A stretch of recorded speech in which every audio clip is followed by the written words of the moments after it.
Assalamualaikum teman-teman, salam sejahtera untuk kita semua ya. Jumpa lagi, kali ini saya mau membagikan sedikit cerita tentang seledri. Seledri adalah sayuran daun dan tumbuhan obat yang biasa digunakan sebagai bumbu masakan. Beberapa negara termasuk Jepang, Cina, dan Korea mempergunakan bagian tangkai daun sebagai bahan makanan. Di Indonesia, tumbuhan ini diperkenalkan oleh penjajah Belanda dan digunakan daunnya untuk menyedapkan sup atau sebagai lalap. Penggunaan seledri paling lengkap adalah di Eropa. Daun, tangkai daun, buah, dan umbinya semua dimanfaatkan. Seledri telah dikenal sejak ribuan tahun yang lalu sebagai unsur pengobatan dan penyedap masakan. Salman Tua telah menuliskannya sejak awal penanggalan modern. Linnaeus mendeskripsikannya pertama kali dalam edisi pertama Specius Plantarum. Seledri adalah ternak kecil, kurang dari 1 meter tingginya. Daun tersusun gemuk dengan tangkai pendek.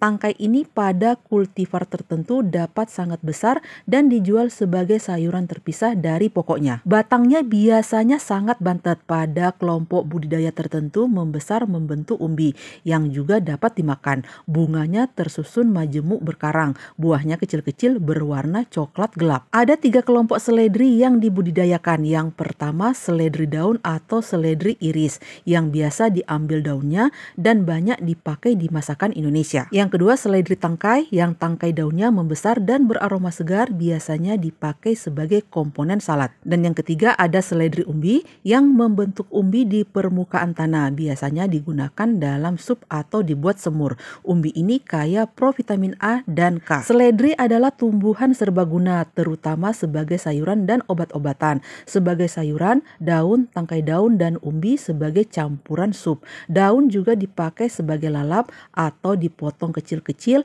lalu ditaburkan di atas sup bakso, soto, macam-macam sup lainnya atau juga bubur ayam. Seledri terutama buahnya sebagai bahan obat telah disebut-sebut oleh Dioscurides serta Theophrastus dari masa Yunani klasik dan Romawi sebagai penyejuk perut. Veles Lavin pada tahun 1596 memperingatkan agar tidak mengonsumsi seledri terlalu banyak karena dapat mengurangi air susu. Seledri disebut-sebut sebagai sayuran anti-hipertensi. Fungsi lainnya adalah sebagai peluru atau diuretika, antirematik, serta pembangkit nafsu makan atau carminativa. Umbinya memiliki khasiat yang mirip dengan daun tetapi digunakan pula sebagai afrodisiaka atau pembangkit gairah seksual. Namun seledri berpotensi menimbulkan alergi pada sejumlah orang yang peka. Penderita radang kaal tidak dianjurkan mengonsumsinya. Aromanya yang khas berasal dari sejumlah komponen mudah menguap dari minyak asiri yang dikandung,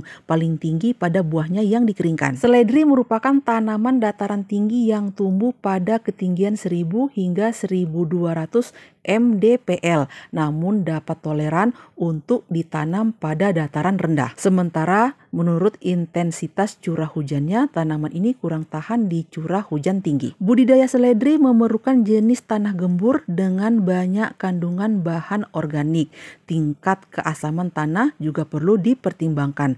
Tingkat keasaman yang diperlukan untuk tumbuh yaitu pH 5,5 hingga 6,5. Jika tanah terlalu asam, dapat dicampurkan dengan kapur atau dolomit. Ada 2 cara tanam seledri, yaitu dengan perbanyakan generatif atau dari biji dan perbanyakan vegetatif dari anakan. Perbanyakan generatif umum dilakukan pada budidaya skala besar atau komersil, sementara perbanyakan vegetatif umum dilakukan pada budidaya skala kecil atau rumahan seperti untuk ditanam di pekarangan rumah dengan menggunakan pot atau polybag. Seledri jarang terkena hama dan penyakit. Hama dan penyakit umumnya muncul pada budidaya skala besar. Ulat tanah, keong, kutu, dan tungau menjadi hama yang sering muncul. Sementara penyakit yang sering menjangkiti seledri antara lain Scestospora, bercak Septoria, Jovirus Aster Yellow. Pencegahan penyakit dapat dilakukan mulai dari pemilihan benih yang bagus, menjaga sanitasi kebun, serta pemupukan yang baik. Pengendalian penyakit yang mewabah di kebun dapat menggunakan pestisida organik. Panen seledri dapat dilakukan berkali-kali. Panen pertama baru dapat dilakukan setelah tanaman berumur 1 hingga 3 bulan sesudah tanam.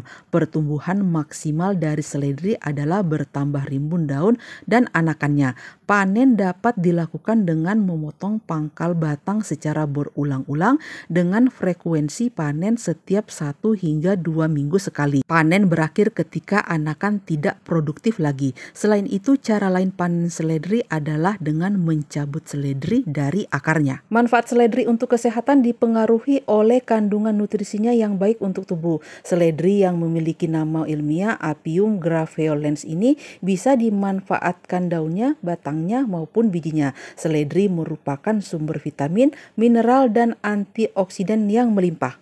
Daun seledri diyakini bisa membantu menurunkan tekanan darah pada penderita hipertensi. Hal ini dipengaruhi efek positif dari N-butilpitalidae untuk menurunkan tekanan darah. Manfaat seledri mampu mengobati atau mencegah tekanan darah tinggi serta menurunkan resiko penyakit kardiovaskular.